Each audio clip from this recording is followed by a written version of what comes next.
مراد سعید کا پیغام آیا ہے. مراد سعید آپ کو پتا ہے کہ روپوش ہیں اور انہوں نے کہا کہ جب عمران خان نے کال دی احتجاج کے لیے تو میں نے عمران خان کو پیغام بھجوایا کہ میں باہر آ جاؤں اس احتجاج کے اندر, میں بھی اپنا حصہ ڈالوں, لیڈ کروں میں بھی. تو عمران خان نے منع کیا کہ مراد سعید ابھی تمہارے باہر نکلنے کا ٹائم وقت نہیں آیا.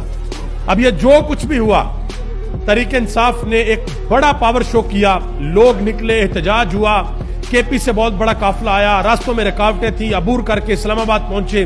اس کے بعد علی امین گنڈا پور منظر عام سے غائب ہو جاتے ہیں, کے پی اسمبلی سے باہر نکلتے ہیں, اور تحریک انصاف کے کروڑوں سپورٹرز کے ذہنوں کے اندر ابھی بھی سوال ہے کہ ہوا کیا ہے. اس صورتحال کے اندر مراد سعید کا پیغام آنا بڑا اہم ہے. انہوں نے پیغام کیا دیا وہ ذرا سن لیں. انہوں نے کہا کہ جس دن مجھے یہ یقین ہو گیا کہ پارٹی قیادت نے عمران خان سے غداری کی ہے, عمران خان کو دھوکہ دیا ہے, آپ مجھے ہر لحاظ اور ہر مرحلے